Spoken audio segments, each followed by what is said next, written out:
मित्रों प्रणाम। वंदे मातरम। भारत माता की जय।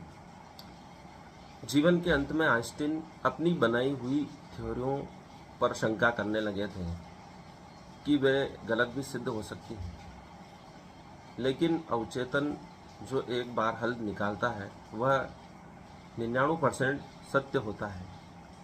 डॉक्टर विकास दिव्य कीर्ति कहते हैं कि यदि आप परीक्षा में बैठे हैं और वस्तुनिष्ठ हल कर रहे हैं तो प्रश्न पढ़ने के बाद जो प्रथम हल हमको मिलता है हमारे दिमाग में या अवचेतन से, वह हमेशा लगभग सत्य होता है।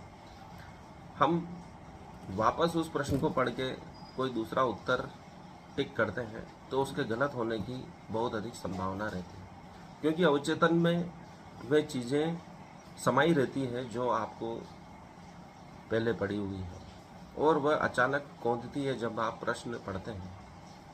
इसलिए अवचेतन कभी गलत नहीं बताता है, लेकिन आप उस पर विचार करते हैं और प्रश्न को गलत करके आते हैं। आइंस्टीन के साथ भी यही हुआ है। वह अपने बनाए हुए सिद्धांतों पर शंका करने लगे थे। रिलेटिविटी और ब्रह्मांड के बारे में जो उनके विचार थे, सिद्धांत थे, उन्होंने खोजे भी थे और वह सही थे, लेकिन बाद में पुनः विचार करने पर उन्हें अपने ही सिद्धांतों पर शंका होने लगी थी। इसलिए मित्रों, भगवान कृष्ण अर्जुन से अवचेतन की भी बात करते हैं। वह कहते हैं कि तुम्हारा जो प्रथम अवचेतन था, अवचेतन ने जो विचार दिया वह क्षत्रिय धर्म का था, लेकिन तुम बार बार सोच के तनावपूर्ण अपने जीवन को कर लिया है और तपस्वी जीवन की ओर बढ़ना चाहते हो और युद्ध नहीं करना चाहते हो, तो यह ठीक नहीं है। जो तुम्हारा जो प्रथम विचार था और इतना जीवन जो तुमने निकाल लिया वही सत्य है, क्योंकि अवचेतन कभी गलत नहीं बोलता है।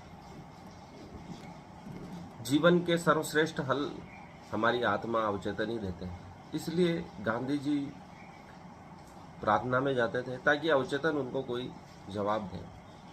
इससे उन्हें अपने आंदोलन के लिए नई दिशा मिलती थी।